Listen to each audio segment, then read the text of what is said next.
السلام علیکم دوستو، ہم سب فلسطین کو سپورٹ تو کرتے ہیں، لیکن ہم میں سے زیادہ تر لوگ یہی نہیں جانتے کہ کیسے اسرائیل نے فلسطین پر قبضہ کیا ہوا ہے۔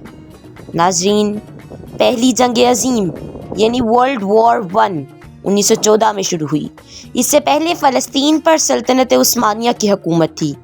اس وقت فلسطین میں تقریباً 87% مسلمان تھے اور صرف 3% یہودی رہا کرتے تھے۔ یہ وقت تھا جب فلسطین میں یہودی، مسلمان، عیسائی سب مل کر رہا کرتے تھے۔ لیکن پھر پہلی جنگ عظیم شروع ہوئی۔ 1918 میں یہ جنگ عظیم ختم ہو گئی۔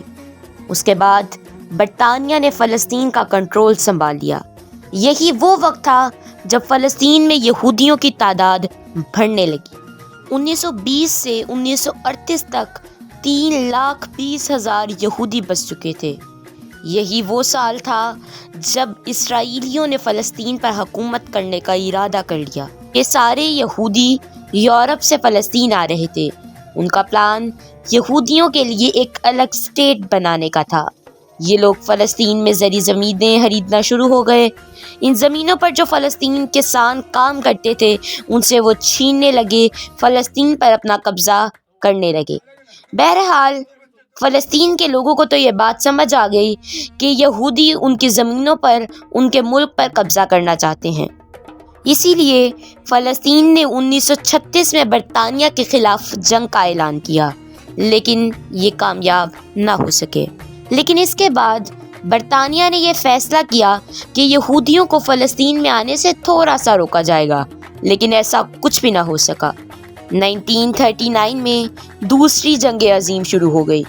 اس وقت یورپ میں یہودیوں کا قتل عام ہو رہا تھا اور یہودی لاکھوں کی تعداد میں فلسطین آ رہے تھے۔ 1942 میں برطانیہ نے فلسطین کو چھوڑ دیا۔ بہرحال 1947 میں یونائٹڈ نیشنز نے کہا کہ فلسطین کو 2 حصوں میں بانٹ لیا جائے۔ 55% حصہ یورپ سے آنے والے یہودیوں کا ہوگا اور 45% حصہ فلسطین کے لیے ہوگا۔ اصل میں یہ تو فلسطین کے لوگوں پر ظلم تھا، اور مسجد اقصیٰ دونوں کے لیے نیوٹرل جگہ ہوگی، مطلب کہ کوئی بھی یہاں پر آ جا سکتا ہے۔ یہی وہ وقت تھا جب اسرائیلیوں نے خود کو الگ اسٹیٹ ڈکلیئر کر دیا تھا۔ اسی وجہ سے 1948 میں عرب ممالک کی اسرائیل سے جنگ شروع ہو گئی۔ اس جنگ کے بعد اسرائیل نے فلسطین کے 38% حصے پر قبضہ کر لیا، یعنی اسرائیل کے پاس 55% سے 78% حصہ آ چکا تھا۔ یہ فلسطینیوں کے ساتھ ظلم تھا۔ 1957 میں پھر سے جنگ عظیم شروع ہو گئی اور اب اسرائیل نے فلسطینیوں کے اور حصوں پر قبضہ کرنا شروع کر دیا، جیسا کہ غازہ اور ویسٹ بینک وغیرہ، اور مسجد اقصیٰ پر بھی قبضہ کر لیا۔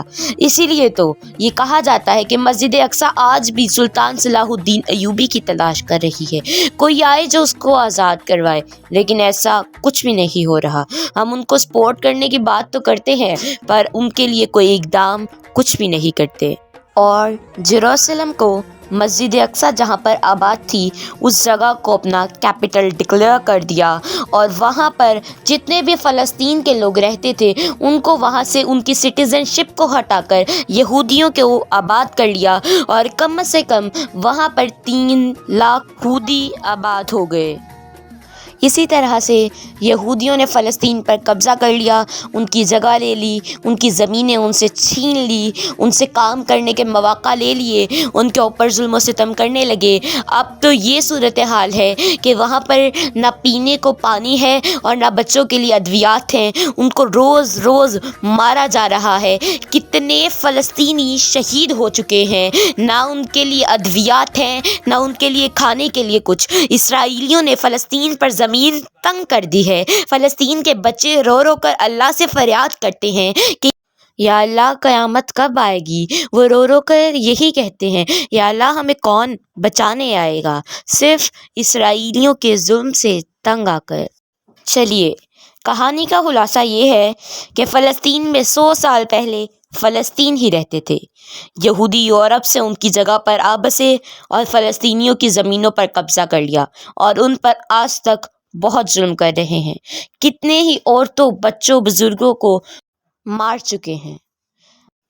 میرے اس ویڈیو کا مقصد آپ کو اسرائیل اور فلسطین کے تنازع کے بارے میں بتانا تھا کہ فلسطین پر کس طرح سے ظلم ہو رہا ہے اور یہودیوں نے کس طرح سے فلسطین پر قبضہ کیا ہوا ہے۔ امید کرتی ہوں آپ اس تنازع کو سمجھ پائیں گے اور آپ کو میری ویڈیو پسند آئی ہوگی۔ اگر آپ کو میری ویڈیو پسند آئی ہو تو چینل کو سبسکرائب، ویڈیو کو لائک اور شیئر کرنا مت بھولیے گا۔ Thank you.